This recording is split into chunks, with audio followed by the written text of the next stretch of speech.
8. When I entered the room, I found Miss Halcombe and an elderly lady seated at the luncheon table. The elderly lady, when I was presented to her, proved to be Miss Fairley's former governess, Mrs. Vesey, who had been briefly described to me by my lively companion at the breakfast table as possessed of all the cardinal virtues and counting for nothing. I can do little more than offer my humble testimony to the truthfulness of Miss Halcombe's sketch of the old lady's character. Mrs. Vesey looked the personification of human composure and female amiability. A calm enjoyment of a calm existence beamed in drowsy smiles on her plump, placid face. Some of us rush through life, and some of us saunter through life. Mrs. Vesey sat through life. Sat in the house early and late.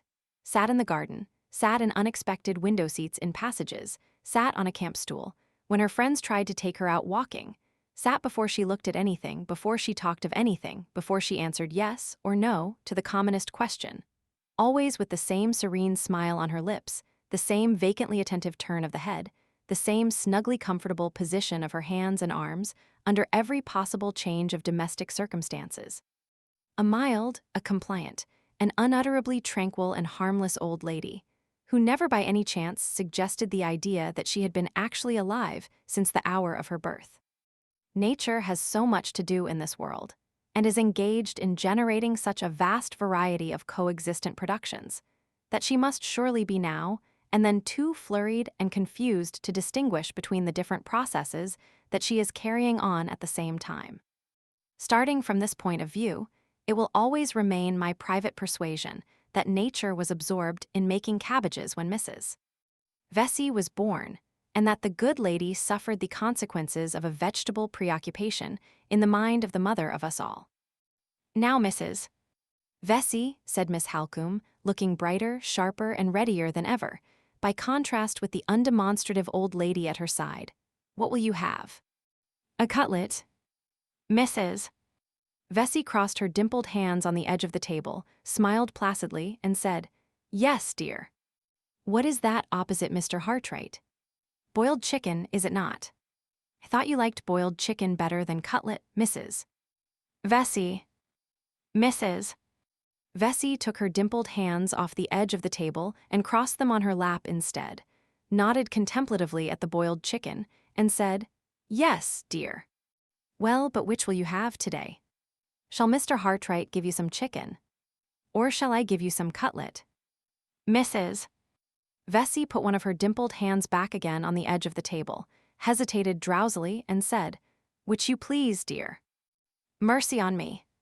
It's a question for your taste, my good lady, not for mine. Suppose you have a little of both. And suppose you begin with the chicken, because Mr. Hartright looks devoured by anxiety to carve for you. Mrs. Vesey put the other dimpled hand back on the edge of the table, brightened dimly one moment, went out again the next, bowed obediently, and said, If you please, sir. Surely a mild, a compliant, an unutterably tranquil and harmless old lady. But enough, perhaps, for the present of Mrs. Vesey. All this time, there were no signs of Miss Fairley. We finished our luncheon, and still she never appeared. Miss Halcombe, whose quick eye nothing escaped, noticed the looks that I cast, from time to time, in the direction of the door. I understand you, Mr. Hartright, she said. You are wondering what has become of your other pupil. She has been downstairs and has got over her headache, but has not sufficiently recovered her appetite to join us at lunch. If you will put yourself under my charge, I think, can undertake to find her somewhere in the garden. She took up a parasol lying on a chair near her, and led the way out, by a long window at the bottom of the room, which opened onto the lawn. It is almost unnecessary to say that we left Mrs. Vesey still seated at the table, with her dimpled hands still crossed on the edge of it, apparently settled in that position for the rest of the afternoon. As we crossed the lawn, Miss Halcombe looked at me significantly and shook her head. That mysterious adventure of yours, she said, still remains involved in its own appropriate midnight darkness. I have been all the morning looking over my mother's letters, and I have made no discoveries yet. However, don't despair, Mr. Hartright. This is a matter of curiosity, and you have got a woman for your ally. Under such conditions, success is certain, sooner or later. The letters are not exhausted. I have 3 packets still left, and you may confidently rely on my spending the whole evening over them. Here, then, was one of my anticipations of the morning still unfulfilled. I began to wonder, next, whether my introduction to Miss Fairley would disappoint the expectations that I had been forming of her since breakfast time. "And how did you get on with Mr. Fairley?" inquired Miss Halcombe as we left the lawn and turned into a shrubbery. "Was he particularly nervous this morning?" "Never mind considering about your answer, Mr. Hartright. The mere fact of your being obliged to consider is enough for me. I see in your face that he was particularly nervous, and, as I am amiably unwilling to throw you into the same condition, I ask no more." We turned off into a winding path while she was speaking, and approached a pretty summer house, built of wood, in the form of a miniature Swiss chalet. The one room of the summer house, as we ascended the steps of the door, was occupied by a young lady. She was standing near a rustic table, looking out at the inland view of moor and hill presented by a gap in the trees, and absently turning over the leaves of a little sketchbook that lay at her side. This was Miss Fairley. How can I describe her? How can I separate her from my own sensations, and from all that has happened in the later time? How can I see her again as she looked when my eyes first rested on her, as she should look now to the eyes that are about to see her in these pages? The watercolor drawing that I made of Laura Fairley, at an after period, in the place and attitude in which I first saw her, lies on my desk while I write. I look at it, and there dawns upon me brightly, from the dark greenish-brown background of the summer house, a light, youthful figure, clothed in a simple muslin dress, the pattern of it formed by broad alternate stripes of delicate blue and white.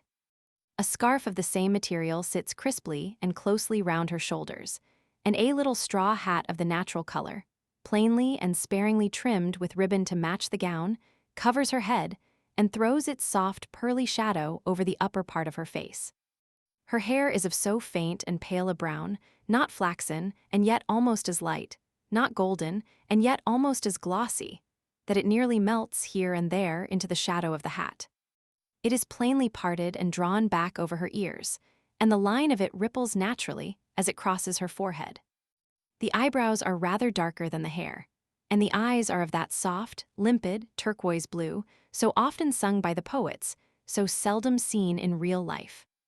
Lovely eyes in color, lovely eyes in form, large and tender and quietly thoughtful, but beautiful above all things in the clear truthfulness of look that dwells in their inmost depths, and shines through all their changes of expression with the light of a purer and a better world.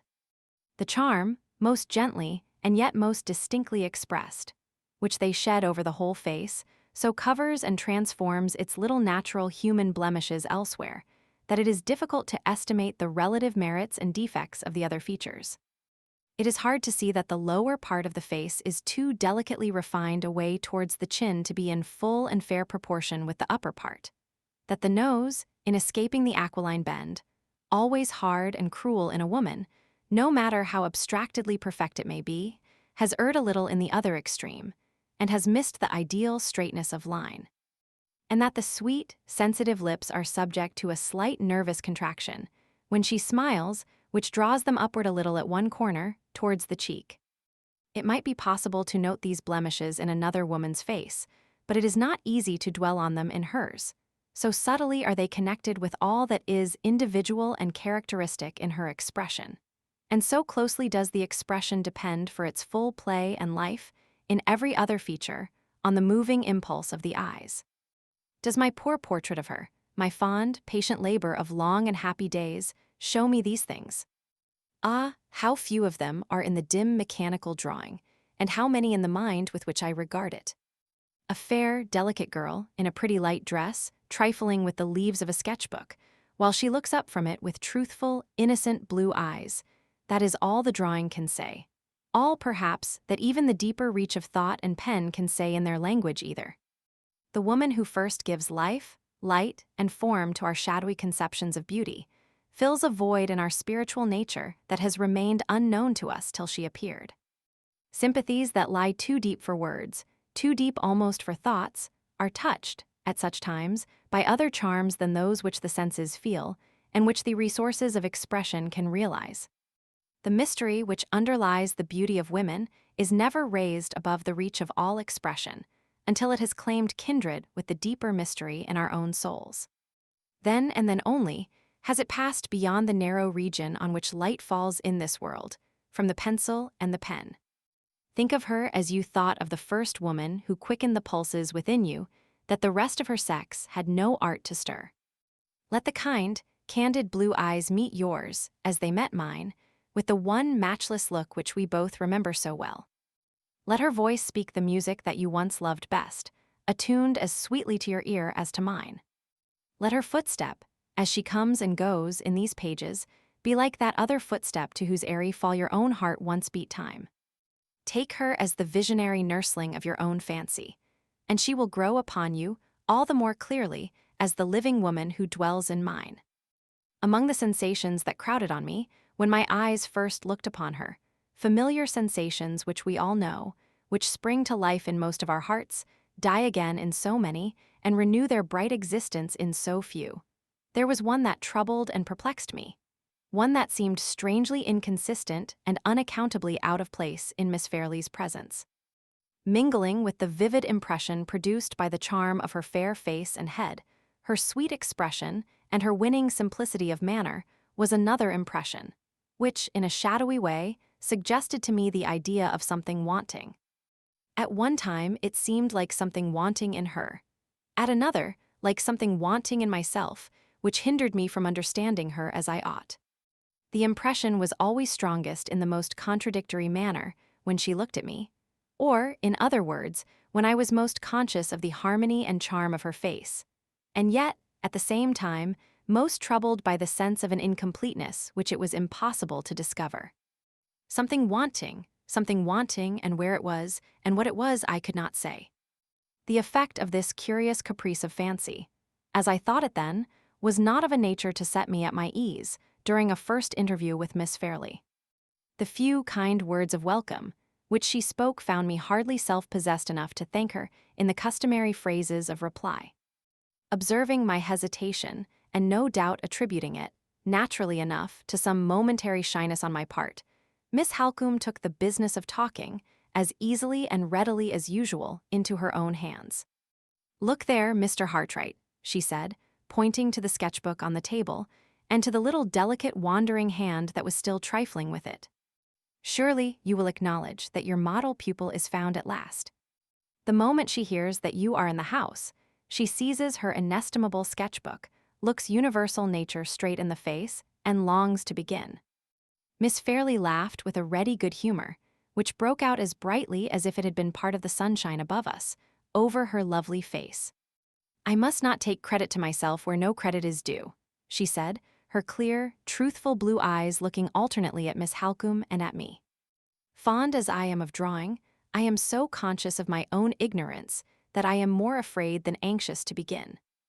Now I know you are here, Mr. Hartright, I find myself looking over my sketches, as I used to look over my lessons when I was a little girl, and when I was sadly afraid that I should turn out not fit to be heard." She made the confession very prettily and simply, and, with quaint, childish earnestness, drew the sketchbook away close to her own side of the table. Miss Halcombe cut the knot of the little embarrassment forthwith, in her resolute, downright way. "Good, bad, or indifferent," she said, "the pupil's sketches must pass through the fiery ordeal of the master's judgment, and there's an end of it. Suppose we take them with us in the carriage, Laura, and let Mr. Hartright see them, for the first time, under circumstances of perpetual jolting and interruption.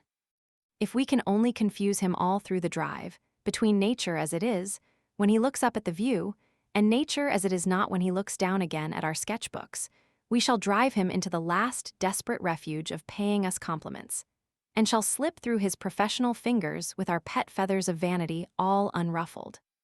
"I hope Mr. Hartright will pay me no compliments," said Miss Fairlie, as we all left the summer house. "May I venture to inquire why you express that hope?" I asked. "Because I shall believe all that you say to me," she answered simply. In those few words, she unconsciously gave me the key to her whole character, to that generous trust in others which, in her nature, grew innocently out of the sense of her own truth. I only knew it intuitively then. I know it by experience now. We merely waited to rouse good Mrs. Vesey from the place which she still occupied at the deserted luncheon table before we entered the open carriage for our promised drive. The old lady and Miss Halcombe occupied the back seat, and Miss Fairley and I sat together in front, with the sketchbook open between us, fairly exhibited at last to my professional eyes. All serious criticism on the drawings, even if I had been disposed to volunteer it, was rendered impossible by Miss Halcombe's lively resolution to see nothing but the ridiculous side of the fine arts, as practiced by herself, her sister, and ladies in general. I can remember the conversation that passed far more easily than the sketches that I mechanically looked over. That part of the talk, especially, in which Miss Fairley took any share, is still as vividly impressed on my memory as if I had heard it only a few hours ago. Yes, let me acknowledge that on this first day, I let the charm of her presence lure me from the recollection of myself and my position. The most trifling of the questions that she put to me, on the subject of using her pencil and mixing her colors, the slightest alterations of expression in the lovely eyes that looked into mine with such an earnest desire to learn all that I could teach, and to discover all that I could show, attracted more of my attention than the finest view we passed through, or the grandest changes of light and shade, as they flowed into each other over the waving moorland and the level beach. At any time, and under any circumstances of human interest, is it not strange to see how little real hold the objects of the natural world amid which we live can gain on our hearts and minds? We go to nature for comfort in trouble, and sympathy and joy only in books. Admiration of those beauties of the inanimate world, which modern poetry so largely and so eloquently describes, is not, even in the best of us, one of the original instincts of our nature. As children, we none of us possess it. No uninstructed man or woman possesses it. Those whose lives are most exclusively passed amid the ever-changing wonders of sea and land are also those who are most universally insensible to every aspect of nature, not directly associated with the human interest of their calling. Our capacity of appreciating the beauties of the earth we live on is, in truth, one of the civilized accomplishments which we all learn as an art. And more, that very capacity is rarely practiced by any of us except when our minds are most indolent and most unoccupied. How much share have the attractions of nature ever had in the pleasurable or painful interests and emotions of ourselves or our friends? What space do they ever occupy in the thousand little narratives of personal experience, which pass every day by word of mouth from one of us to the other? All that our minds can compass, all that our hearts can learn, can be accomplished with equal certainty, equal profit, and equal satisfaction to ourselves, in the poorest as in the richest prospect that the face of the earth can show. There is surely a reason for this want of inborn sympathy between the creature and the creation around it, a reason which may perhaps be found in the widely differing destinies of man and his earthly sphere. The grandest mountain prospect that the eye can range over is appointed to annihilation. The smallest human interest that the pure heart can feel is appointed to immortality. We had been out nearly 3 hours, when the carriage again passed through the gates of Limmeridge House. On our way back, I had let the ladies settle for themselves the first point of view which they were to sketch, under my instructions, on the afternoon of the next day. When they withdrew to dress for dinner, and when I was alone again in my little sitting room, my spirits seemed to leave me on a sudden. I felt ill at ease and dissatisfied with myself, I hardly knew why. Perhaps I was now conscious for the first time of having enjoyed our drive too much in the character of a guest, and too little in the character of a drawing master. Perhaps that strange sense of something wanting, either in Miss Fairley or in myself, which had perplexed me when I was first introduced to her, haunted me still. Anyhow, it was a relief to my spirits when the dinner hour called me out of my solitude, and took me back to the society of the ladies of the house. I was struck, on entering the drawing-room, by the curious contrast, rather in material than in color, of the dresses which they now wore. While Mrs. Vesey and Miss Halcombe were richly clad, each in the manner most becoming to her age, the first in silver gray, and the second in that delicate primrose yellow color which matches so well with a dark complexion and black hair, Miss Fairlie was unpretendingly and almost poorly dressed in plain white muslin. It was spotlessly pure, it was beautifully put on. But still, it was the sort of dress which the wife or daughter of a poor man might have worn, and it made her, so far as externals went, look less affluent in circumstances than her own governess. At a later period, when I learnt to know more of Miss Fairlie's character, I discovered that this curious contrast, on the wrong side, was due to her natural delicacy of feeling and natural intensity of aversion to the slightest personal display of her own wealth. Neither Mrs.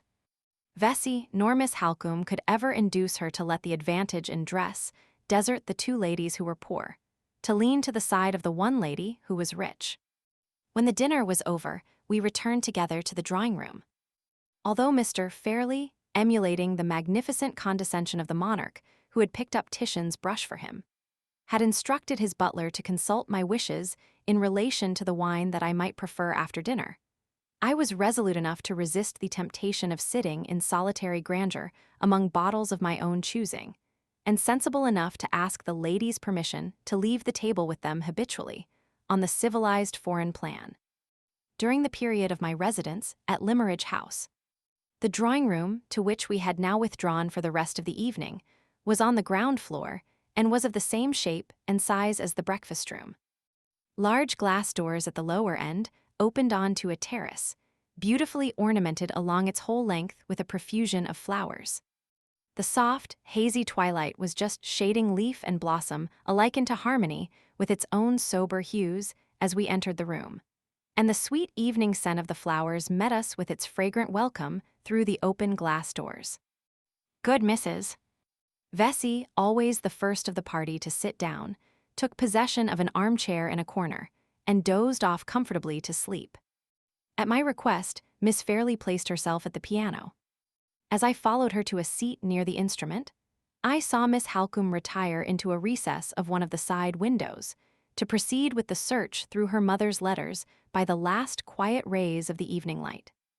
How vividly that peaceful home picture of the drawing-room comes back to me while I write. From the place where I sat, I could see Miss Halcombe's graceful figure, half of it in soft light, half in mysterious shadow, bending intently over the letters in her lap. While nearer to me, the fair profile of the player at the piano was just delicately defined against the faintly deepening background of the inner wall of the room. Outside, on the terrace, the clustering flowers and long grasses and creepers waved so gently in the light evening air that the sound of their rustling never reached us.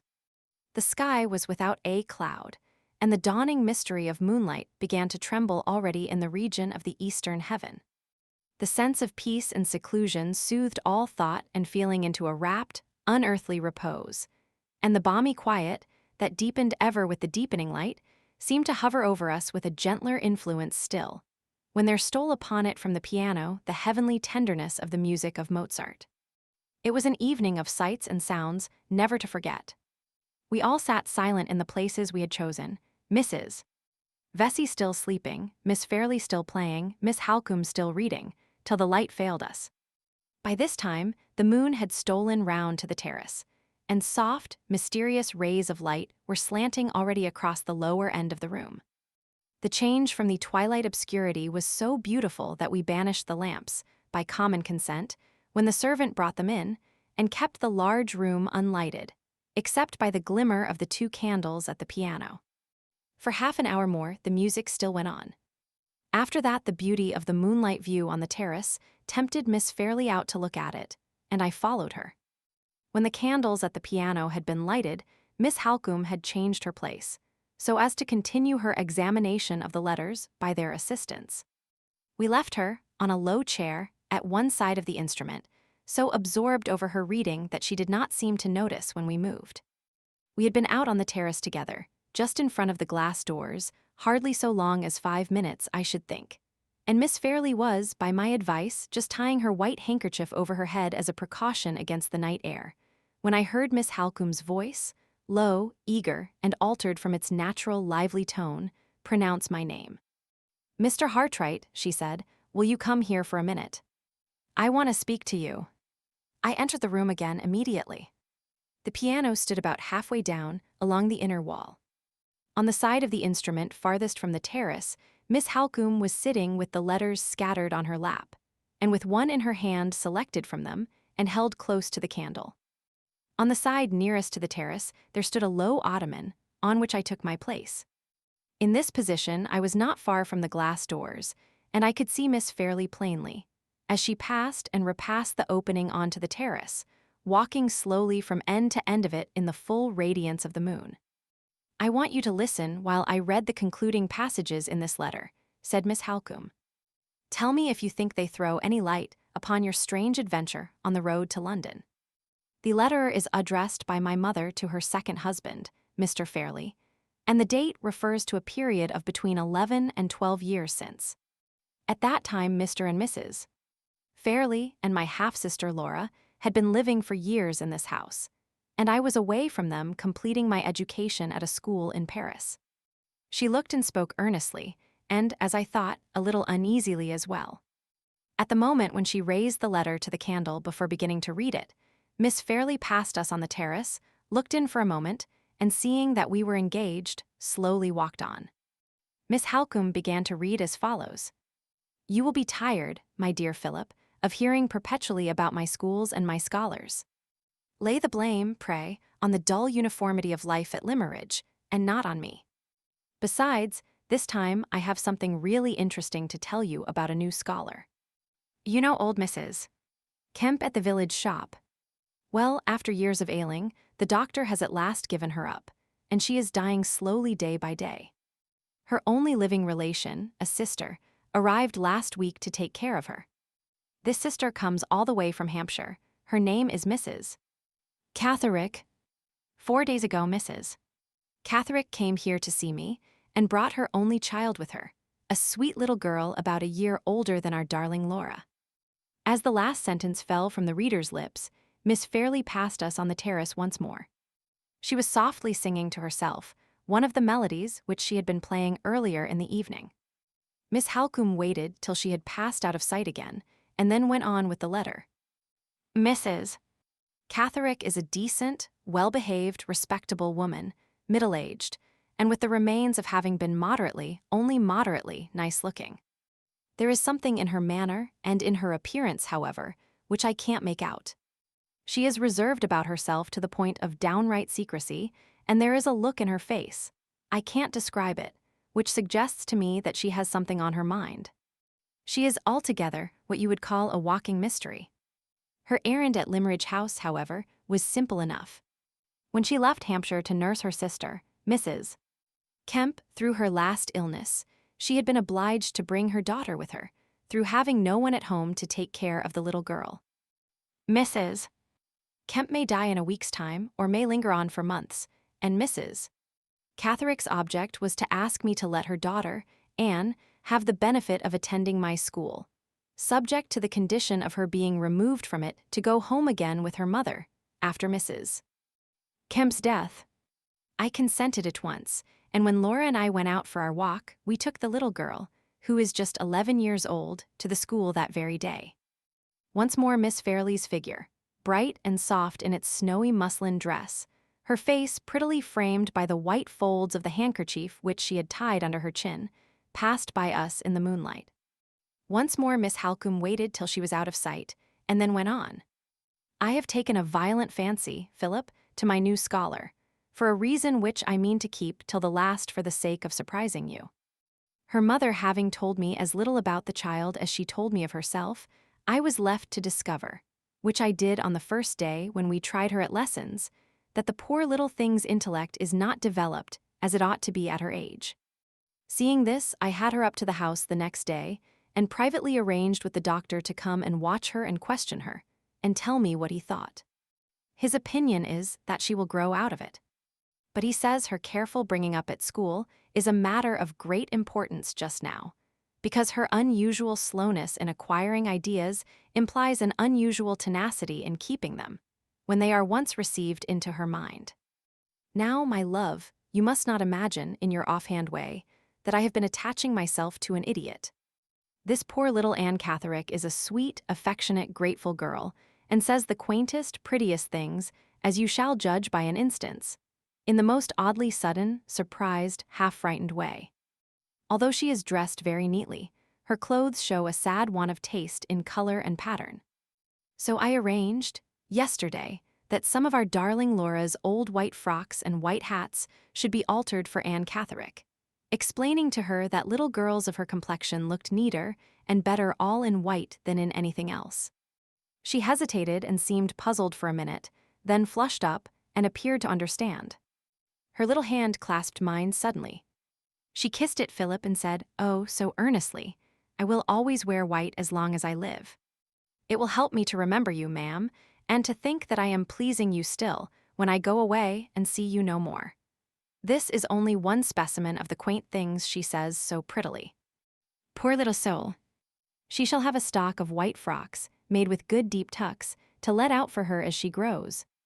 Miss Halcombe paused and looked at me across the piano. Did the forlorn woman whom you met in the high road seem young? She asked. Young enough to be 2 or 23. Yes, Miss Halcombe, as young as that. And she was strangely dressed, from head to foot, all in white. All in white. While the answer was passing my lips, Miss Fairlie glided into view on the terrace for the 3rd time. Instead of proceeding on her walk, she stopped, with her back turned towards us, and, leaning on the balustrade of the terrace, looked down into the garden beyond. My eyes fixed upon the white gleam of her muslin gown and head-dress in the moonlight, and a sensation, for which I can find no name, a sensation that quickened my pulse and raised a fluttering at my heart, began to steal over me.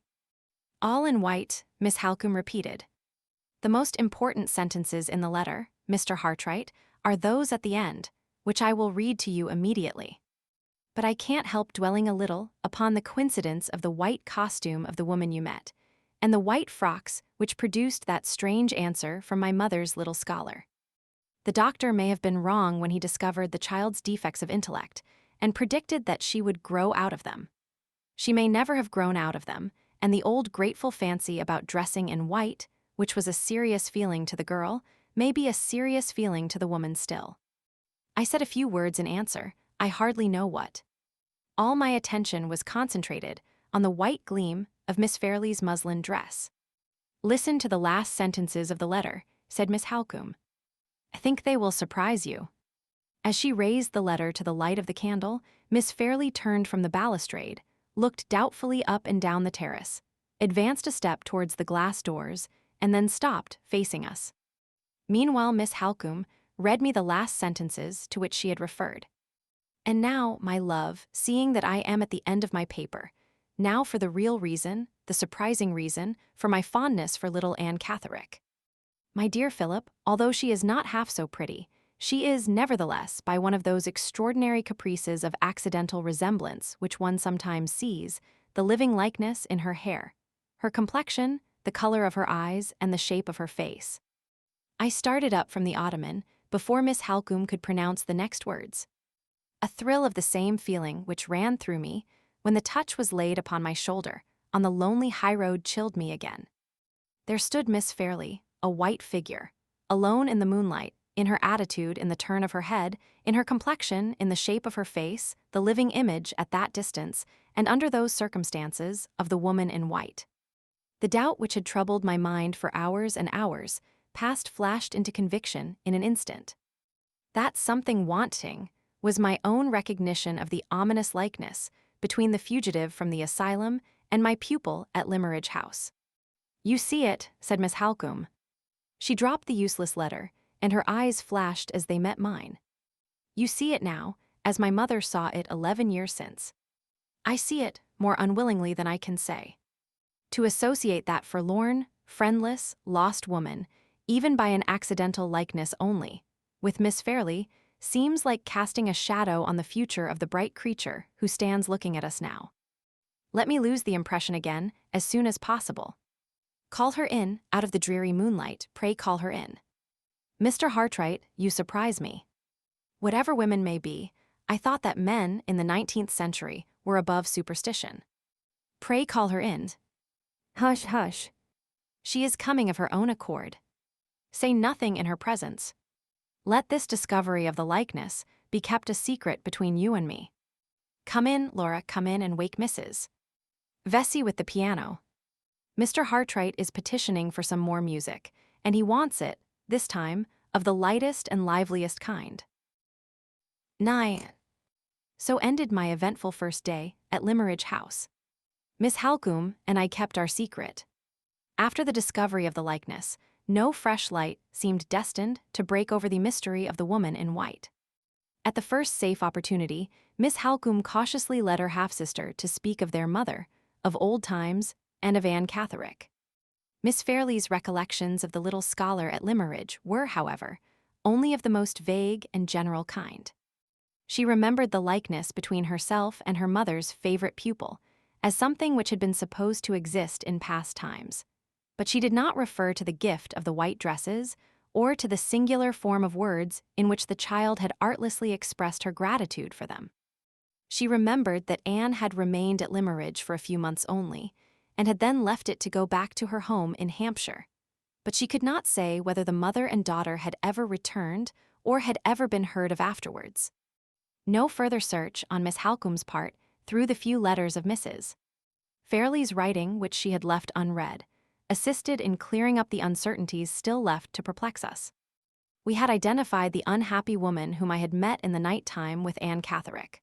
We had made some advance, at least, towards connecting the probably defective condition of the poor creature's intellect with the peculiarity of her being dressed all in white, and with the continuance, in her maturer years, of her childish gratitude towards Mrs.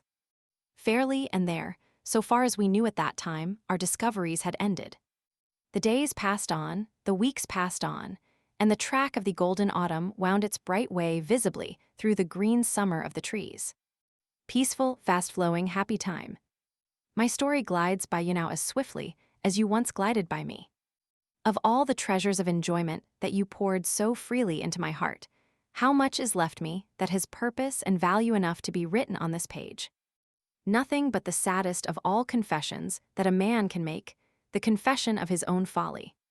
The secret which that confession discloses should be told with little effort, for it has indirectly escaped me already. The poor weak words, which have failed to describe Miss Fairley, have succeeded in betraying the sensations she awakened in me. It is so with us all. Our words are giants when they do us an injury, and dwarfs when they do us a service. I loved her. Ah! How well I know all the sadness and all the mockery that is contained in those 3 words. I can sigh over my mournful confession with the tenderest woman who reads it and pities me. I can laugh at it as bitterly as the hardest man who tosses it from him in contempt. I loved her. Feel for me or despise me, I confess it with the same immovable resolution to own the truth. Was there no excuse for me? There was some excuse to be found, surely, in the conditions under which my term of hired service was passed at Limmeridge House. My morning hours succeeded each other calmly, in the quiet and seclusion of my own room. I had just work enough to do, in mounting my employer's drawings, to keep my hands and eyes pleasurably employed, while my mind was left free to enjoy the dangerous luxury of its own unbridled thoughts. A perilous solitude, for it lasted long enough to enervate, not long enough to fortify me. A perilous solitude, for it was followed by afternoons and evenings spent, day after day and week after week alone in the society of 2 women, one of whom possessed all the accomplishments of grace, wit, and high breeding, the other all the charms of beauty, gentleness, and simple truth that can purify and subdue the heart of man. Not a day passed, in that dangerous intimacy of teacher and pupil, in which my hand was not close to Miss Fairley, my cheek, as we bent together over her sketchbook, almost touching hers. The more attentively she watched every movement of my brush, the more closely I was breathing the perfume of her hair and the warm fragrance of her breath. It was part of my service to live in the very light of her eyes, at one time to be bending over her, so close to her bosom as to tremble at the thought of touching it. At another, to feel her bending over me, bending so close to see what I was about, that her voice sank low when she spoke to me, and her ribbons brushed my cheek in the wind before she could draw them back. The evenings which followed the sketching excursions of the afternoon varied. Rather than checked, these innocent, these inevitable familiarities. My natural fondness for the music which she played with such tender feeling, such delicate womanly taste, and her natural enjoyment of giving me back, by the practice of her art, the pleasure which I had offered to her by the practice of mine, only wove another tie which drew us closer and closer to one another. The accidents of conversation, the simple habits which regulated even such a little thing as the position of our places at table, the play of Miss Halcombe's ever-ready raillery, always directed against my anxiety as teacher, while it sparkled over her enthusiasm as pupil, the harmless expression of poor Mrs. Vessey's drowsy approval, which connected Miss Fairlie and me as two model young people who never disturbed her. Every one of these trifles, and many more, combined to fold us together in the same domestic atmosphere, and to lead us both insensibly to the same hopeless end. I should have remembered my position, and have put myself secretly on my guard. I did so, but not till it was too late. All the discretion, all the experience, which had availed me with other women, and secured me against other temptations, failed me with her. It had been my profession, for years past, to be in this close contact with young girls of all ages and of all orders of beauty. I had accepted the position as part of my calling in life. I had trained myself to leave all the sympathies natural to my age in my employer's outer hall, as coolly as I left my umbrella there before I went upstairs. I had long since learnt to understand, composedly and as a matter of course, that my situation in life was considered a guarantee against any of my female pupils feeling more than the most ordinary interest in me, and that I was admitted among beautiful and captivating women much as a harmless domestic animal is admitted among them. This guardian experience I had gained early. This guardian experience had sternly and strictly guided me straight along my own poor narrow path, without once letting me stray aside, to the right hand or to the left. And now I and my trusty talisman were parted for the first time. Yes, my hardly earned self-control was as completely lost to me as if I had never possessed it. Lost to me, as it is lost every day to other men in other critical situations where women are concerned. I know, now, that I should have questioned myself from the first. I should have asked why any room in the house was better than home to me when she entered it, and barren as a desert when she went out again. Why I always noticed and remembered the little changes in her dress that I had noticed and remembered in no other woman's before. Why I saw her, heard her, and touched her, when we shook hands at night and morning, as I had never seen, heard, and touched any other woman in my life. I should have looked into my own heart, and found this new growth springing up there, and plucked it out while it was young. Why was this easiest, simplest work of self-culture always too much for me? The explanation has been written already in the 3 words that were many enough, and plain enough, for my confession. I loved her. The days passed, the weeks passed. It was approaching the 3rd month of my stay in Cumberland. The delicious monotony of life in our calm seclusion flowed on with me, like a smooth stream with a swimmer who glides down the current. All memory of the past, all thought of the future, all sense of the falseness and hopelessness of my own position, lay hushed within me into deceitful rest. Lulled by the siren song that my own heart sung to me, with eyes shut to all sight, and ears closed to all sound of danger, I drifted nearer and nearer to the fatal rocks. The warning that aroused me at last and startled me into sudden, self-accusing consciousness of my own weakness was the plainest, the truest, the kindest of all warnings, for it came silently from her. We had parted one night as usual. No word had fallen from my lips, at that time or at any time before it, that could betray me or startle her into sudden knowledge of the truth. But when we met again in the morning, a change had come over her, a change that told me all. I shrank then, I shrink still, from invading the innermost sanctuary of her heart and laying it open to others as I have laid open my own.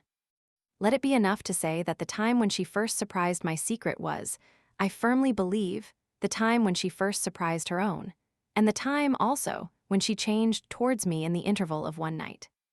Her nature, too truthful to deceive others, was too noble to deceive itself. When the doubt that I had hushed asleep first laid its weary weight on her heart, the true face owned all, and said, in its own frank, simple language, I am sorry for him. I am sorry for myself. It said this and more, which I could not then interpret.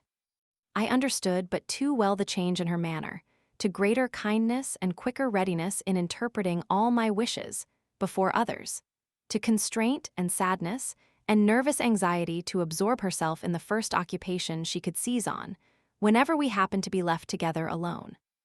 I understood why the sweet, sensitive lips smiled so rarely and so restrainedly now, and why the clear blue eyes looked at me, sometimes with the pity of an angel, sometimes with the innocent perplexity of a child.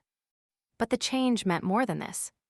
There was a coldness in her hand, there was an unnatural immobility in her face, there was in all her movements the mute expression of constant fear and clinging self-reproach.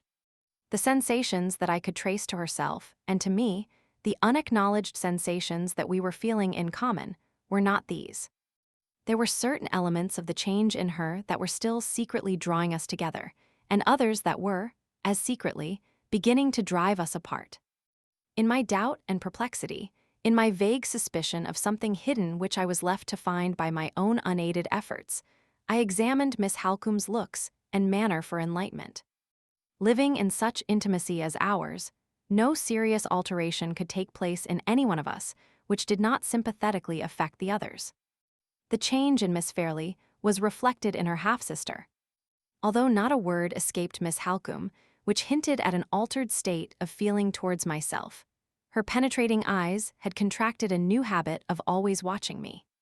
Sometimes the look was like suppressed anger, sometimes like suppressed dread, sometimes like neither, like nothing, in short, which I could understand. A week elapsed, leaving us all three still in this position of secret constraint towards one another. My situation, aggravated by the sense of my own miserable weakness and forgetfulness of myself, now too late awakened in me, was becoming intolerable. I felt that I must cast off the oppression under which I was living, at once and forever. Yet how to act for the best, or what to say first, was more than I could tell. From this position of helplessness and humiliation, I was rescued by Miss Halcombe. Her lips told me the bitter, the necessary, the unexpected truth. Her hearty kindness sustained me under the shock of hearing it. Her sense and courage turned to its right use an event which threatened the worst that could happen, to me and to others, in Limmeridge House. 10. It was on a Thursday in the week, and nearly at the end of the third month of my sojourn in Cumberland. In the morning, when I went down into the breakfast room at the usual hour, Miss Halcombe, for the first time since I had known her, was absent from her customary place at the table. Miss Fairlie was out on the lawn. She bowed to me, but did not come in. Not a word had dropped from my lips, or from hers, that could unsettle either of us, and yet the same unacknowledged sense of embarrassment made us shrink alike from meeting one another alone. She waited on the lawn, and I waited in the breakfast room till Mrs. Vesey or Miss Halcombe came in. How quickly I should have joined her. How readily we should have shaken hands and glided into our customary talk only a fortnight ago. In a few minutes, Miss Halcombe entered. She had a preoccupied look, and she made her apologies for being late rather absently.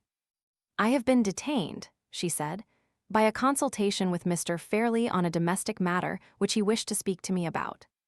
Miss Fairlie came in from the garden, and the usual morning greeting passed between us. Her hand struck colder to mine than ever. She did not look at me, and she was very pale. Even Mrs.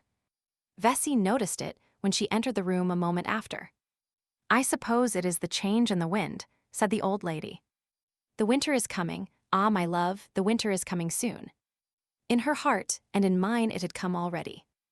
Our morning meal, once so full of pleasant, good-humored discussion of the plans for the day, was short and silent.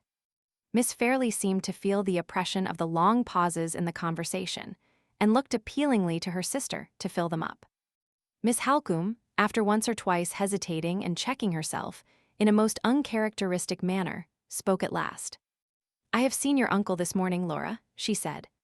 "He thinks the purple room is the one that ought to be got ready, and he confirms what I told you. Monday is the day, not Tuesday." While these words were being spoken, Miss Fairlie looked down at the table beneath her.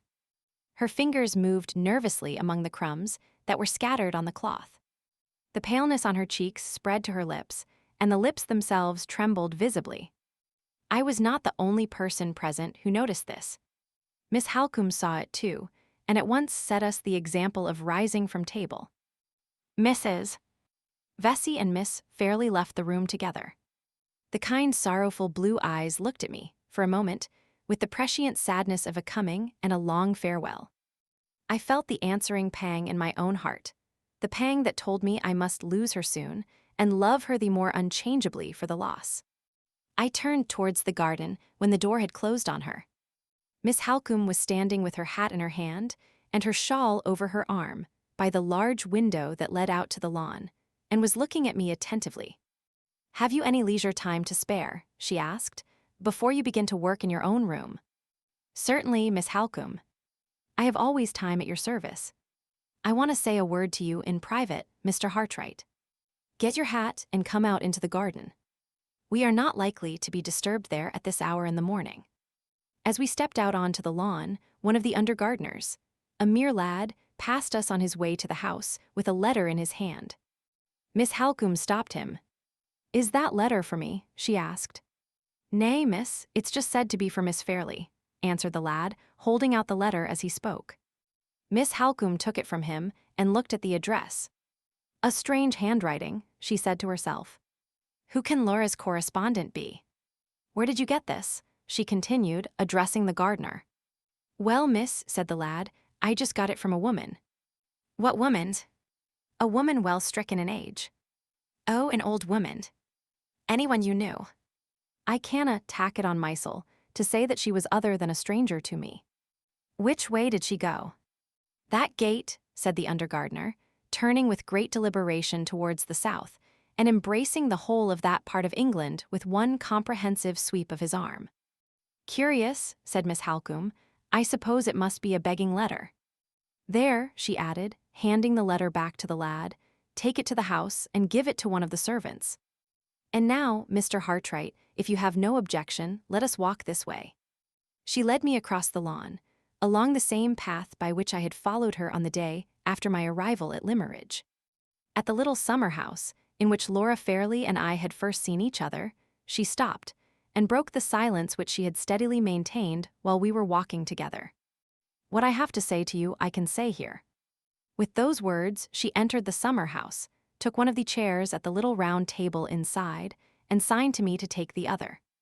I suspected what was coming when she spoke to me in the breakfast room. I felt certain of it now. "Mr. Hartright," she said, "I am going to begin by making a frank avowal to you. I am going to say, without phrase-making, which I detest, or paying compliments, which I heartily despise, that I have come, in the course of your residence with us, to feel a strong, friendly regard for you. I was predisposed in your favor when you first told me of your conduct towards that unhappy woman whom you met under such remarkable circumstances. Your management of the affair might not have been prudent, but it showed the self-control, the delicacy, and the compassion of a man who was naturally a gentleman. It made me expect good things from you, and you have not disappointed my expectations."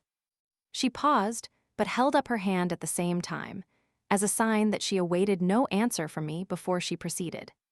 "When I entered the summer house, no thought was in me of the woman in white. But now, Miss Halcombe's own words had put the memory of my adventure back in my mind. It remained there throughout the interview, remained, and not without a result. As your friend," she proceeded, "I am going to tell you at once in my own plain, blunt, downright language that I have discovered your secret, without help or hint, mind, from anyone else. Mr. Hartright, you have thoughtlessly allowed yourself to form an attachment, a serious and devoted attachment, I am afraid, to my sister Laura. I don't put you to the pain of confessing it in so many words, because I see and know that you are too honest to deny it.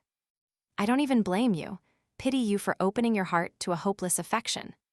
You have not attempted to take any underhand advantage. You have not spoken to my sister in secret.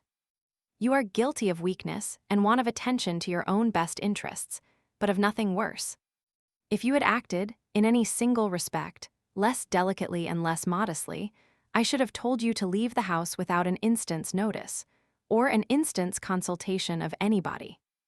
As it is, I blame the misfortune of your years and your position. I don't blame you. Shake hands, I have given you pain. I am going to give you more, but there is no help for it. Shake hands with your friend, Marian Halcombe, first.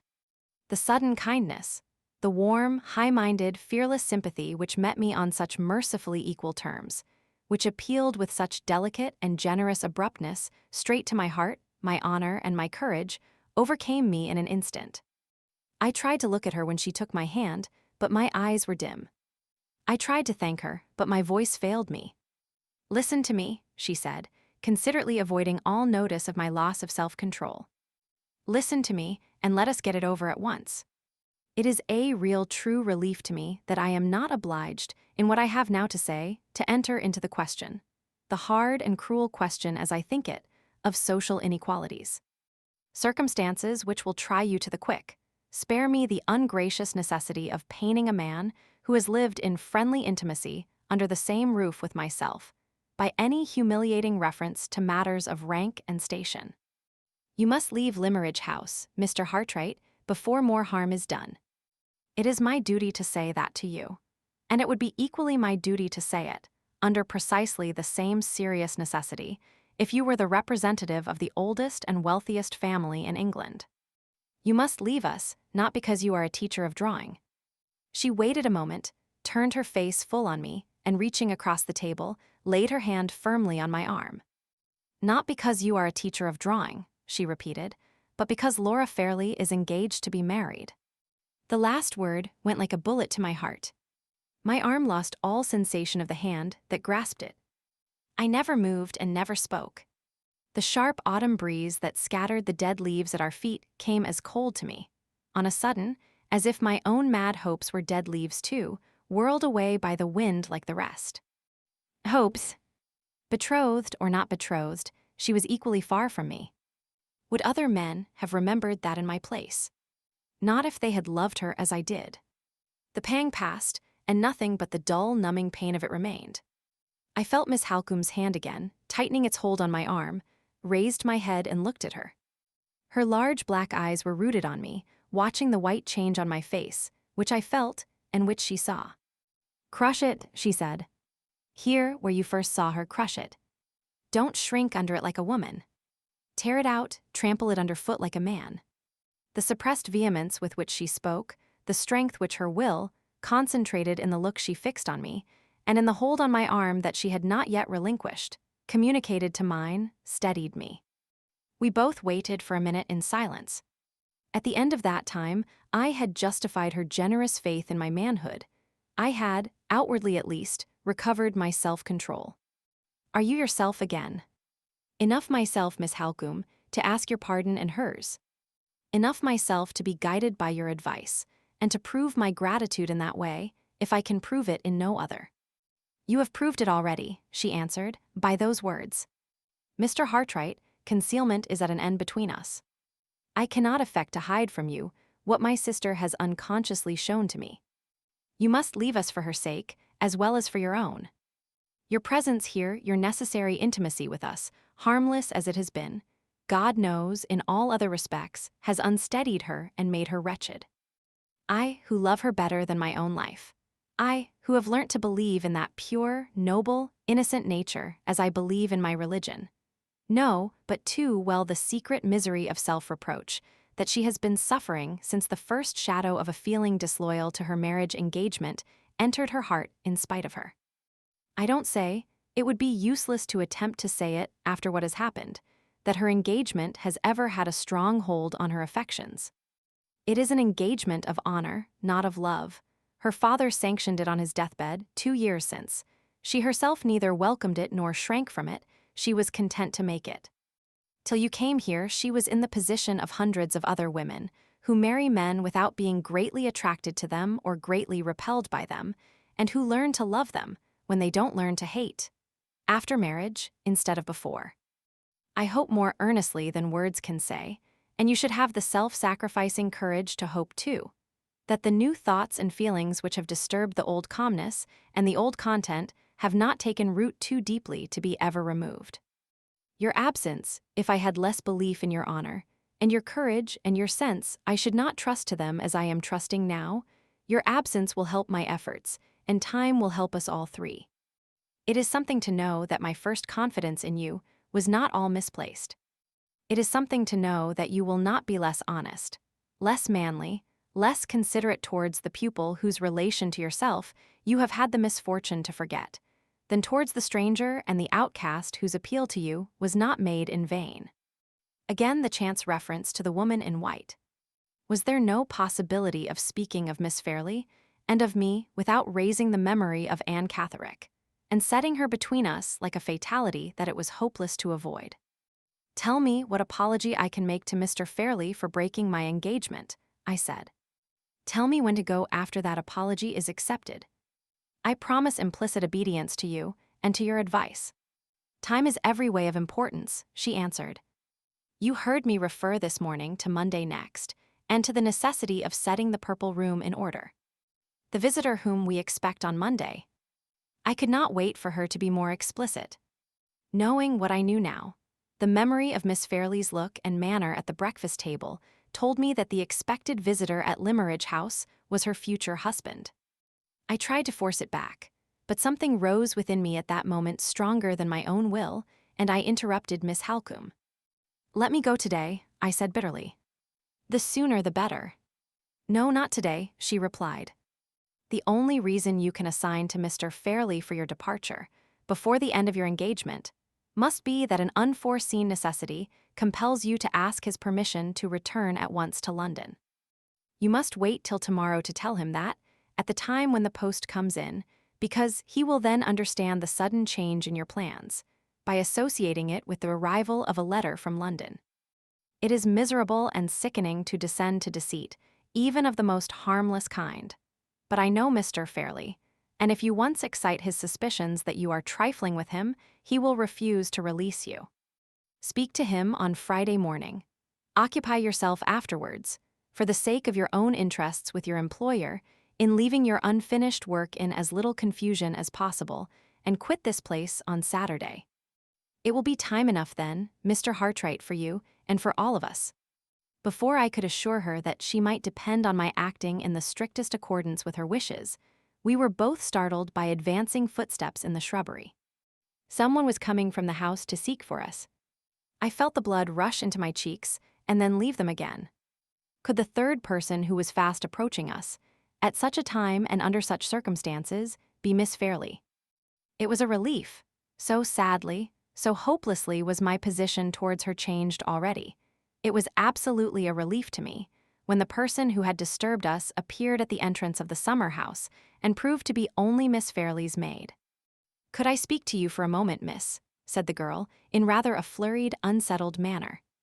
Miss Halcombe descended the steps into the shrubbery and walked aside a few paces with the maid. Left by myself, my mind reverted, with a sense of forlorn wretchedness which it is not in any words that I can find to describe, to my approaching return to the solitude and the despair of my lonely London home. Thoughts of my kind old mother, and of my sister, who had rejoiced with her so innocently over my prospects in Cumberland, thoughts whose long banishment from my heart it was now my shame and my reproach to realize for the first time, came back to me with the loving mournfulness of old, neglected friends. My mother and my sister, what would they feel when I returned to them from my broken engagement, with the confession of my miserable secret? They who had parted from me so hopefully on that last happy night in the Hampstead cottage. Anne Catherick again.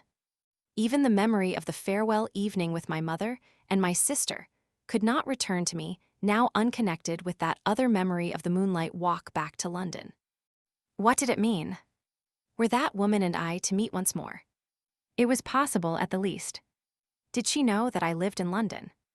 Yes, I had told her so, either before or after that strange question of hers, when she had asked me so distrustfully if I knew many men of the rank of baronet. Either before or after, my mind was not calm enough then to remember which. A few minutes elapsed before Miss Halcombe dismissed the maid and came back to me. She, too, looked flurried and unsettled now. We have arranged all that is necessary, Mr. Hartright, she said. We have understood each other, as friends should, and we may go back at once to the house. To tell you the truth, I am uneasy about Laura. She has sent to say she wants to see me directly, and the maid reports that her mistress is apparently very much agitated by a letter that she has received this morning. The same letter, no doubt, which I sent on to the house before we came here.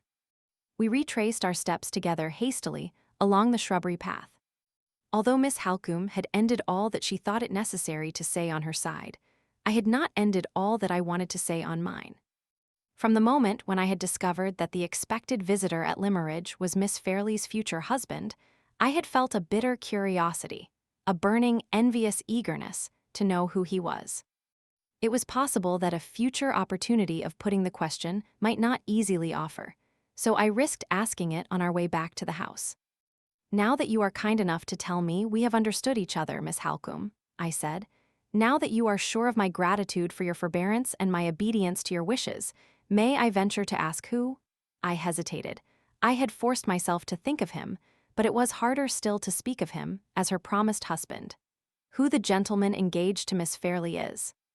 Her mind was evidently occupied with the message she had received from her sister. She answered in a hasty, absent way. "A gentleman of large property in Hampshire." Hampshire, Anne Catherick's native place. Again and yet again, the woman in white. There was a fatality in it. "And his name," I said, as quietly and indifferently as I could. "Sir Percival Glyde. Sir Percival."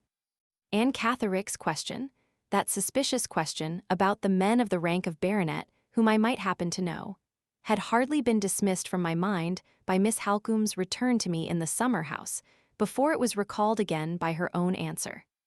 I stopped suddenly and looked at her.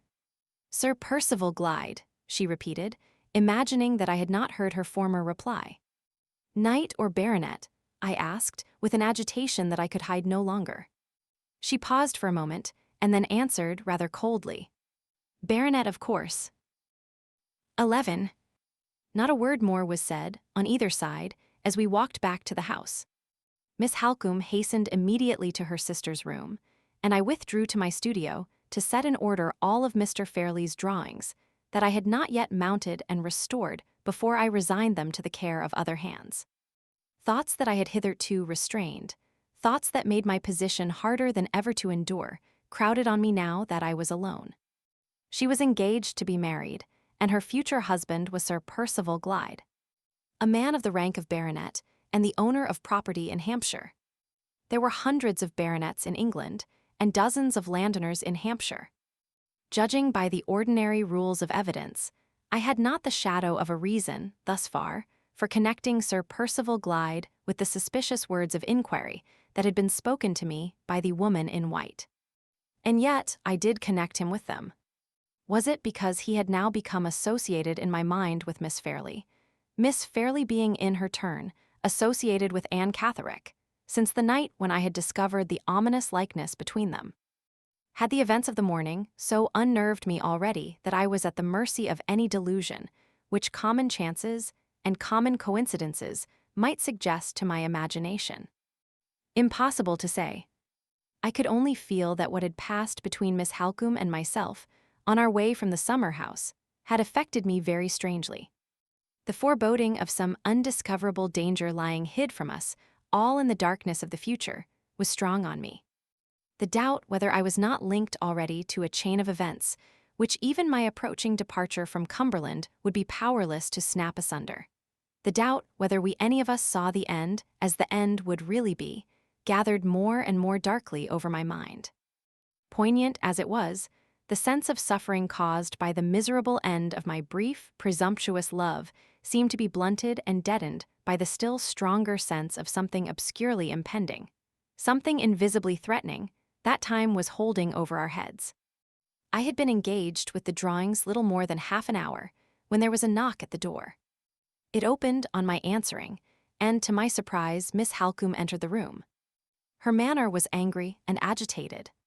She caught up a chair for herself before I could give her one, and sat down in it, close at my side. "Mr. Hartright," she said, "I had hoped that all painful subjects of conversation were exhausted between us, for today at least. But it is not to be so. There is some underhand villainy at work to fright my sister about her approaching marriage. You saw me send the gardener on to the house, with a letter addressed in a strange handwriting to Miss Fairley. Certainly. The letter is an anonymous letter, a vile attempt to injure Sir Percival Glyde in my sister's estimation. It has so agitated and alarmed her that I have had the greatest possible difficulty in composing her spirits sufficiently to allow me to leave her room and come here. I know this is a family matter on which I ought not to consult you, and in which you can feel no concern or interest. I beg your pardon, Miss Halcombe. I feel the strongest possible concern and interest in anything that affects Miss Fairley's happiness or yours. I am glad to hear you say so. You are the only person in the house, or out of it, who can advise me. Mr. Fairley, in his state of health and with his horror of difficulties and mysteries of all kinds, is not to be thought of. The clergyman is a good, weak man who knows nothing out of the routine of his duties, and our neighbors are just the sort of comfortable, jog-trot acquaintances whom one cannot disturb in times of trouble and danger. What I want to know is this: ought I at once to take such steps as I can to discover the writer of the letter? Or ought I to wait and apply to Mr. Fairley's legal adviser tomorrow? It is a question, perhaps a very important one, of gaining or losing a day. Tell me what you think, Mr. Hartright. If necessity had not already obliged me to take you into my confidence under very delicate circumstances, even my helpless situation would, perhaps, be no excuse for me. But as things are, I cannot surely be wrong, after all that has passed between us, in forgetting that you are a friend of only 3 months' standing. She gave me the letter. It began abruptly, without any preliminary form of address, as follows: Do you believe in dreams? I hope, for your own sake, that you do. See what Scripture says about dreams and their fulfillment, Genesis XL. 8 Roman 41. 25 Daniel Roman 4. 1825, and take the warning I send you before it is too late. Last night I dreamed about you, Miss Fairley. I dreamed that I was standing inside the communion rails of a church, I on one side of the altar table, and the clergyman, with his surplice and his prayer book, on the other. After a time there walked towards us, down the aisle of the church, a man and a woman coming to be married. You were the woman. You looked so pretty and innocent in your beautiful white silk dress, and your long white lace veil, that my heart felt for you, and the tears came into my eyes. They were tears of pity, young lady, that heaven blesses, and instead of falling from my eyes like the everyday tears that we all of us shed, they turned into 2 rays of light which slanted nearer and nearer to the man standing at the altar with you, till they touched his breast. The 2 rays sprang in arches, like 2 rainbows, between me and him. I looked along them, and I saw down into his inmost heart. The outside of the man you were marrying was fair enough to see. He was neither tall nor short, he was a little below the middle size.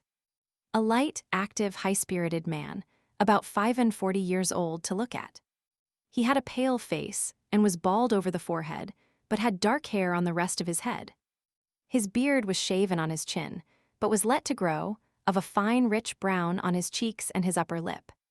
His eyes were brown too, and very bright, his nose straight and handsome and delicate enough to have done for a woman, his hands the same. He was troubled from time to time with a dry hacking cough, and when he put up his white right hand to his mouth, he showed the red scar of an old wound across the back of it. Have I dreamt of the right man? You know best, Miss Fairley, and you can say if I was deceived or not. Read next what I saw beneath the outside. I entreat you, read and profit. I looked along the 2 rays of light, and I saw down into his inmost heart. It was black as night, and on it were written, in the red flaming letters which are the handwriting of the fallen angel, without pity and without remorse. He has strewn with misery the paths of others, and he will live to strew with misery the path of this woman by his side. I read that, and then the rays of light shifted and pointed over his shoulder, and there, behind him, stood a fiend laughing. And the rays of light shifted once more, and pointed over your shoulder, and there behind you stood an angel weeping. And the rays of light shifted for the 3rd time, and pointed straight between you and that man. They widened and widened, thrusting you both asunder, one from the other. And the clergyman looked for the marriage service in vain. It was gone out of the book, and he shut up the leaves and put it from him in despair. And I woke with my eyes full of tears and my heart beating, for I believe in dreams. Believe too, Miss Fairley. I beg of you for your own sake, believe as I do. Joseph and Daniel and others in Scripture believed in dreams. Inquire into the past life of that man with the scar on his hand, before you say the words that make you his miserable wife. I don't give you this warning on my account, but on yours. I have an interest in your well-being that will live as long as I draw breath. Your mother's daughter has a tender place in my heart, for your mother was my first, my best, my only friend. There the extraordinary letter ended, without signature of any sort. The handwriting afforded no prospect of a clue. It was traced on ruled lines in the cramped, conventional copybook character technically termed small hand. It was feeble and faint and defaced by blots, but had otherwise nothing to distinguish it. That is not an illiterate letter, said Miss Halcombe, and at the same time, it is surely too incoherent to be the letter of an educated person in the higher ranks of life. The reference to the bridal dress and veil and other little expressions seem to point to it as the production of some woman. What do you think, Mr. Hartright? I think so too. It seems to me to be not only the letter of a woman, but of a woman whose mind must be deranged, suggested Miss Halcombe. It struck me in that light too. I did not answer. While I was speaking, my eyes rested on the last sentence of the letter. Your mother's daughter has a tender place in my heart, for your mother was my first, my best, my only friend. Those words and the doubt which had just escaped me as to the sanity of the writer of the letter, acting together on my mind, suggested an idea which I was literally afraid to express openly or even to encourage secretly. I began to doubt whether my own faculties were not in danger of losing their balance. It seemed almost like a monomania to be tracing back everything strange that happened, everything unexpected that was said, always to the same hidden source and the same sinister influence. I resolved, this time, in defense of my own courage and my own sense, to come to no decision that plain fact did not warrant, and to turn my back resolutely on everything that tempted me in the shape of surmise. If we have any chance of tracing the person who has written this, I said, returning the letter to Miss Halcombe, there can be no harm in seizing our opportunity the moment it offers. I think we ought to speak to the gardener again about the elderly woman who gave him the letter, and then to continue our inquiries in the village. But first let me ask a question. You mentioned, just now, the alternative of consulting Mr. Fairley's legal advisor tomorrow. Is there no possibility of communicating with him earlier? Why not today? I can only explain, replied Miss Halcombe, by entering into certain particulars connected with my sister's marriage engagement, which I did not think it necessary or desirable to mention to you this morning. One of Sir Percival Glyde's objects in coming here on Monday is to fix the period of his marriage, which has hitherto been left quite unsettled. He is anxious that the event should take place before the end of the year. Does Miss Fairley know of that wish? I asked eagerly. She has no suspicion of it, and after what has happened, I shall not take the responsibility upon myself of enlightening her. Sir Percival has only mentioned his views to Mr. Fairley, who has told me himself that he is ready and anxious, as Laura's guardian, to forward them. He has written to London, to the family solicitor, Mr. Gilmore. Mr. Gilmore happens to be away in Glasgow on business, and he has replied by proposing to stop at Limmeridge House on his way back to town. He will arrive tomorrow, and will stay with us a few days, so as to allow Sir Percival time to plead his own cause. If he succeeds, Mr. Gilmore will then return to London, taking with him his instructions for my sister's marriage settlement. You understand now, Mr. Hartright, why I speak of waiting to take legal advice until tomorrow. Mr. Gilmore is the old and tried friend of 2 generations of Fairleys, and we can trust him, as we could trust no one else. The marriage settlement. The mere hearing of those 2 words stung me with a jealous despair that was poison to my higher and better instincts. I began to think, it is hard to confess this, but I must suppress nothing from beginning to end of the terrible story that I now stand committed to reveal. I began to think, with a hateful eagerness of hope, of the vague charges against Sir Percival Glyde which the anonymous letter contained. What if those wild accusations rested on a foundation of truth? What if their truth could be proved before the fatal words of consent were spoken and the marriage settlement was drawn? I have tried to think since that the feeling which then animated me began and ended in pure devotion to Miss Fairlie's interests, but I have never succeeded in deceiving myself into believing it, and I must not now attempt to deceive others. The feeling began and ended in reckless, vindictive, hopeless hatred of the man who was to marry her. "If we are to find out anything," I said, speaking under the new influence which was now directing me, "we had better not let another minute slip by us unemployed. I can only suggest, once more, the propriety of questioning the gardener a second time, and of inquiring in the village immediately afterwards. I think I may be of help to you in both cases," said Miss Halcombe, rising. "Let us go, Mr. Hartright, at once, and do the best we can together." I had the door in my hand to open it for her, but I stopped, on a sudden, to ask an important question before we set forth. "One of the paragraphs of the anonymous letter," I said, "contains some sentences of minute personal description. Sir Percival Glyde's name is not mentioned, I know, but does that description at all resemble him?" "Accurately, even in stating his age to be 45. 45, and she was not yet 21. Men of his age married wives of her age every day, and experience had shown those marriages to be often the happiest ones. I knew that, and yet even the mention of his age, when I contrasted it with hers, added to my blind hatred and distrust of him. Accurately," Miss Halcombe continued, "even to the scar on his right hand, which is the scar of a wound that he received years since when he was traveling in Italy. There can be no doubt that every peculiarity of his personal appearance is thoroughly well known to the writer of the letter. Even a cough that he is troubled with is mentioned, if I remember right." "Yes, and mentioned correctly. He treats it lightly himself, though it sometimes makes his friends anxious about him. I suppose no whispers have ever been heard against his character. Mr. Hartright, I hope you are not unjust enough to let that infamous letter influence you." I felt the blood rush into my cheeks, for I knew that it had influenced me. "I hope not," I answered confusedly. Perhaps I had no right to ask the question. "I am not sorry you asked it," she said, "for it enables me to do justice to Sir Percival's reputation. Not a whisper, Mr. Hartright, has ever reached me or my family against him. He has fought successfully 2 contested elections and has come out of the ordeal unscathed. A man who can do that, in England, is a man whose character is established." I opened the door for her in silence and followed her out. She had not convinced me. If the recording angel had come down from heaven to confirm her, and had opened his book to my mortal eyes, the recording angel would not have convinced me. We found the gardener at work as usual. No amount of questioning could extract a single answer of any importance from the lad's impenetrable stupidity.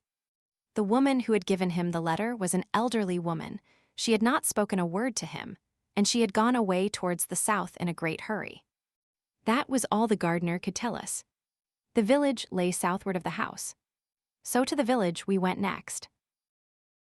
12. Our inquiries at Limmeridge were patiently pursued in all directions, and among all sorts and conditions of people. But nothing came of them. 3 of the villagers did certainly assure us that they had seen the woman, but as they were quite unable to describe her, and quite incapable of agreeing about the exact direction in which she was proceeding when they last saw her, these 3 bright exceptions to the general rule of total ignorance afforded no more real assistance to us than the mass of their unhelpful and unobservant neighbors. The course of our useless investigations brought us, in time, to the end of the village, at which the schools established by Mrs. Fairlie were situated. As we passed the side of the building appropriated to the use of the boys, I suggested the propriety of making a last inquiry of the schoolmaster, whom we might presume to be, in virtue of his office, the most intelligent man in the place. "I am afraid the schoolmaster must have been occupied with his scholars," said Miss Halcombe, "just at the time when the woman passed through the village and returned again. However, we can but try." We entered the playground enclosure and walked by the schoolroom window to get round to the door, which was situated at the back of the building. I stopped for a moment at the window and looked in. The schoolmaster was sitting at his high desk, with his back to me, apparently haranguing the pupils, who were all gathered together in front of him, with one exception. The one exception was a sturdy white-headed boy, standing apart from all the rest on a stool in a corner. A forlorn little Crusoe, isolated in his own desert island of solitary penal disgrace. The door, when we got round to it, was ajar, and the schoolmaster's voice reached us plainly, as we both stopped for a minute under the porch. "Now, boys," said the voice, "mind what I tell you. If I hear another word spoken about ghosts in this school, it will be the worse for all of you. There are no such things as ghosts, and therefore any boy who believes in ghosts believes in what can't possibly be. And a boy who belongs to Limmeridge School and believes in what can't possibly be sets up his back against reason and discipline and must be punished accordingly. You all see Jacob Postlethwaite standing up on the stool there in disgrace. He has been punished, not because he said he saw a ghost last night, but because he is too impudent and too obstinate to listen to reason, and because he persists in saying he saw the ghost after I have told him that no such thing can possibly be. If nothing else will do, I mean to cane the ghost out of Jacob Postlethwaite, and if the thing spreads among any of the rest of you, I mean to go a step farther and cane the ghost out of the whole school." "We seem to have chosen an awkward moment for our visit," said Miss Halcombe, pushing open the door at the end of the schoolmaster's address and leading the way in. Our appearance produced a strong sensation among the boys. They appeared to think that we had arrived for the express purpose of seeing Jacob Postlethwaite caned. "Go home, all of you, to dinner," said the schoolmaster, "except Jacob. Jacob must stop where he is, and the ghost may bring him his dinner if the ghost pleases." Jacob's fortitude deserted him at the double disappearance of his schoolfellows and his prospect of dinner. He took his hands out of his pockets, looked hard at his knuckles, raised them with great deliberation to his eyes, and when they got there, ground them round and round slowly, accompanying the action by short spasms of sniffing, which followed each other at regular intervals. The nasal minute guns of juvenile distress. "We came here to ask you a question, Mr. Dempster," said Miss Halcombe, addressing the schoolmaster, "and we little expected to find you occupied in exorcising a ghost. What does it all mean? What has really happened?" "That wicked boy has been frightening the whole school, Miss Halcombe, by declaring that he saw a ghost yesterday evening," answered the master. "And he still persists in his absurd story, in spite of all that I can say to him." "Most extraordinary," said Miss Halcombe. "I should not have thought it possible that any of the boys had imagination enough to see a ghost. This is a new accession, indeed, to the hard labor of forming the youthful mind at Limmeridge, and I heartily wish you well through it, Mr. Dempster. In the meantime, let me explain why you see me here, and what it is I want." She then put the same question to the schoolmaster, which we had asked already of almost everyone else in the village. It was met by the same discouraging answer. Mr. Dempster had not set eyes on the stranger of whom we were in search. "We may as well return to the house, Mr. Hartright," said Miss Halcombe. "The information we want is evidently not to be found." She had bowed to Mr. Dempster, and was about to leave the schoolroom, when the forlorn position of Jacob Postlethwaite, piteously sniffing on the stool of penitence, attracted her attention as she passed him, and made her stop good-humoredly to speak a word to the little prisoner before she opened the door. "You foolish boy," she said, "why don't you beg Mr. Dempster's pardon and hold your tongue about the ghost?" But I saw gayest," persisted Jacob Postlethwaite with a stare of terror and a burst of tears. "Stuff and nonsense. You saw nothing of the kind." "Ghost indeed." "What ghost?" "I beg your pardon, Miss Halcombe," interposed the schoolmaster, a little uneasily, "but I think you had better not question the boy. The obstinate folly of his story is beyond all belief, and you might lead him into ignorantly."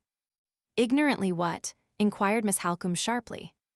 "Ignorantly shocking your feelings," said Mr. Dempster, looking very much discomposed. "Upon my word, Mr. Dempster, you pay my feelings a great compliment in thinking them weak enough to be shocked by such an urchin as that." She turned with an air of satirical defiance to little Jacob and began to question him directly. "Come," she said, "I mean to know all about this. You naughty boy, when did you see the ghost?" Yesteran at the gloaming, replied Jacob. Oh, you saw it yesterday evening, in the twilight. And what was it like? Arl in white, as a gayest should be, answered the ghost seer with a confidence beyond his years. And where was it? Away yander in T Kirkyard, where a gayest ought to be. As a gayest should be, where a gayest ought to be. Why, you little fool, you talk as if the manners and customs of ghosts had been familiar to you from your infancy. You have got your story at your fingers' ends, at any rate. I suppose I shall hear next that you can actually tell me whose ghost it was. Eh? But I just can, replied Jacob, nodding his head with an air of gloomy triumph. Mr. Dempster had already tried several times to speak while Miss Halcombe was examining his pupil, and he now interposed resolutely enough to make himself heard. Excuse me, Miss Halcombe, he said, if I venture to say that you are only encouraging the boy by asking him these questions. I will merely ask one more, Mr. Dempster, and then I shall be quite satisfied. Well, she continued, turning to the boy, and whose ghost was it? T. Gayest of Mistress Fairlie, answered Jacob in a whisper. The effect which this extraordinary reply produced on Miss Halcombe fully justified the anxiety which the schoolmaster had shown to prevent her from hearing it. Her face crimsoned with indignation. She turned upon little Jacob with an angry suddenness which terrified him into a fresh burst of tears, opened her lips to speak to him, then controlled herself, and addressed the master instead of the boy. It is useless, she said, to hold such a child as that responsible for what he says. I have little doubt that the idea has been put into his head by others. If there are people in this village, Mr. Dempster, who have forgotten the respect and gratitude due from every soul in it to my mother's memory, I will find them out, and if I have any influence with Mr. Fairlie, they shall suffer for it. I hope, indeed, I am sure, Miss Halcombe, that you are mistaken, said the schoolmaster. The matter begins and ends with the boy's own perversity and folly. He saw, or thought he saw, a woman in white yesterday evening as he was passing the churchyard, and the figure, real or fancied, was standing by the marble cross, which he and everyone else in Limmeridge knows to be the monument over Mrs. Fairlie's grave. These two circumstances are surely sufficient to have suggested to the boy himself the answer which has so naturally shocked you. Although Miss Halcombe did not seem to be convinced, she evidently felt that the schoolmaster's statement of the case was too sensible to be openly combated. She merely replied by thanking him for his attention, and by promising to see him again when her doubts were satisfied. This said, she bowed, and led the way out of the schoolroom.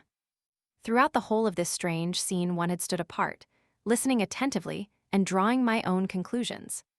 As soon as we were alone again, Miss Halcombe asked me if I had formed any opinion on what I had heard. A very strong opinion, I answered. The boy's story, as I believe, has a foundation in fact. I confess I am anxious to see the monument over Mrs. Fairlie's grave and to examine the ground about it. You shall see the grave. She paused after making that reply and reflected a little as we walked on. What has happened in the schoolroom, she resumed, has so completely distracted my attention from the subject of the letter that I feel a little bewildered when I try to return to it.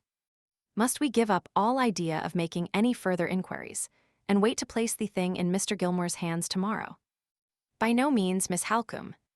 What has happened in the schoolroom encourages me to persevere in the investigation. Why does it encourage you?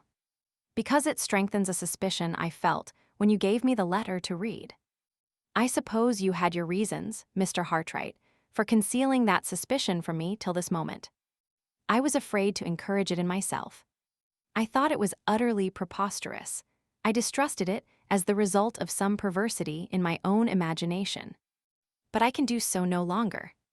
Not only the boy's own answers to your questions, but even a chance expression that dropped from the schoolmaster's lips in explaining his story, have forced the idea back into my mind. Events may yet prove that idea to be a delusion, Miss Halcombe, but the belief is strong in me, at this moment, that the fancied ghost in the churchyard and the writer of the anonymous letter are one and the same person. She stopped, turned pale, and looked me eagerly in the face. What person? The schoolmaster unconsciously told you. When he spoke of the figure that the boy saw in the churchyard, he called it a woman in white. Not Anne Catherick. Yes, Anne Catherick. She put her hand through my arm and leaned on it heavily. I don't know why, she said in low tones, but there is something in this suspicion of yours that seems to startle and unnerve me. I feel, she stopped and tried to laugh it off. Mr. Hartright, she went on, I will show you the grave and then go back at once to the house. Had better not leave Laura too long alone.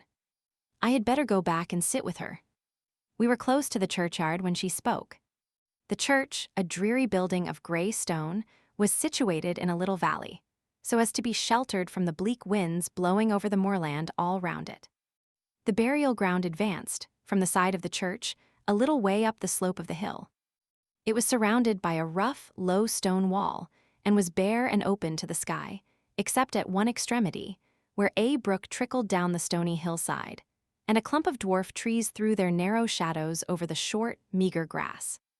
Just beyond the brook and the trees, and not far from one of the 3 stone stiles which afforded entrance, at various points, to the churchyard, rose the white marble cross that distinguished Mrs. Fairlie's grave from the humbler monuments scattered about it. I need go no farther with you, said Miss Halcombe, pointing to the grave. You will let me know if you find anything to confirm the idea you have just mentioned to me. Let us meet again at the house. She left me. I descended at once to the churchyard and crossed the stile which led directly to Mrs. Fairlie's grave. The grass about it was too short, and the ground too hard, to show any marks of footsteps. Disappointed thus far, I next looked attentively at the cross, and at the square block of marble below it, on which the inscription was cut. The natural whiteness of the cross was a little clouded, here and there, by weather stains, and rather more than 1/2 of the square block beneath it, on the side which bore the inscription, was in the same condition. The other half, however, attracted my attention at once by its singular freedom from stain or impurity of any kind. I looked closer and saw that it had been cleaned, recently cleaned, in a downward direction from top to bottom.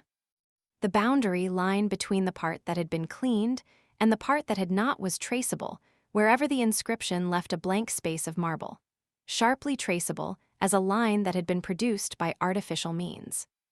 Who had begun the cleansing of the marble, and who had left it unfinished? I looked about me, wondering how the question was to be solved. No sign of a habitation could be discerned from the point at which I was standing. The burial ground was left in the lonely possession of the dead. I returned to the church and walked round it till I came to the back of the building, then crossed the boundary wall beyond by another of the stone stiles, and found myself at the head of a path leading down into a deserted stone quarry. Against one side of the quarry, a little 2-room cottage was built, and just outside the door an old woman was engaged in washing. I walked up to her and entered into conversation about the church and burial ground. She was ready enough to talk, and almost the first words she said informed me that her husband filled the 2 offices of clerk and sexton. I said a few words next in praise of Mrs. Fairlie's monument. The old woman shook her head and told me I had not seen it at its best. It was her husband's business to look after it, but he had been so ailing and weak for months and months past that he had hardly been able to crawl into church on Sundays to do his duty, and the monument had been neglected in consequence. He was getting a little better now, and in a week or 10 days' time he hoped to be strong enough to set to work and clean it. This information, extracted from a long rambling answer in the broadest Cumberland dialect, told me all that I most wanted to know. I gave the poor woman a trifle, and returned at once to Limmeridge House. The partial cleansing of the monument had evidently been accomplished by a strange hand. Connecting what I had discovered, thus far, with what I had suspected after hearing the story of the ghost seen at twilight, I wanted nothing more to confirm my resolution to watch Mrs. Fairlie's grave in secret that evening, returning to it at sunset, and waiting within sight of it till the night fell. The work of cleansing the monument had been left unfinished, and the person by whom it had been begun might return to complete it. On getting back to the house, I informed Miss Halcombe of what I intended to do. She looked surprised and uneasy while I was explaining my purpose, but she made no positive objection to the execution of it. She only said, "I hope it may end well." Just as she was leaving me again, I stopped her to inquire, as calmly as I could, after Miss Fairlie's health. She was in better spirits, and Miss Halcombe hoped she might be induced to take a little walking exercise while the afternoon sun lasted. I returned to my own room to resume setting the drawings in order. It was necessary to do this, and doubly necessary to keep my mind employed on anything that would help to distract my attention from myself and from the hopeless future that lay before me. From time to time, I paused in my work to look out of window and watch the sky as the sun sank nearer and nearer to the horizon. On one of those occasions, I saw a figure on the broad gravel walk under my window. It was Miss Fairlie. I had not seen her since the morning, and I had hardly spoken to her then. Another day at Limmeridge was all that remained to me, and after that day, my eyes might never look on her again. This thought was enough to hold me at the window.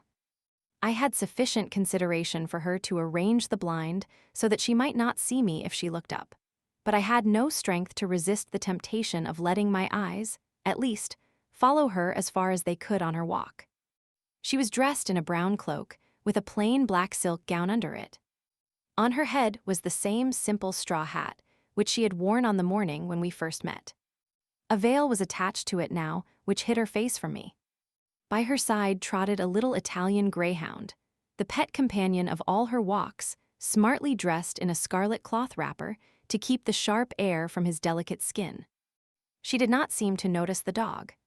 She walked straight forward, with her head drooping a little, and her arms folded in her cloak. The dead leaves, which had whirled in the wind before me when I had heard of her marriage engagement in the morning, whirled in the wind before her, and rose and fell and scattered themselves at her feet as she walked on in the pale waning sunlight. The dog shivered and trembled, and pressed against her dress impatiently for notice and encouragement. But she never heeded him. She walked on, farther and farther away from me, with the dead leaves whirling about her on the path, walked on, till my aching eyes could see her no more, and I was left alone again with my own heavy heart. In another hour's time I had done my work, and the sunset was at hand. I got my hat and coat in the hall, and slipped out of the house without meeting anyone. The clouds were wild in the western heaven, and the wind blew chill from the sea.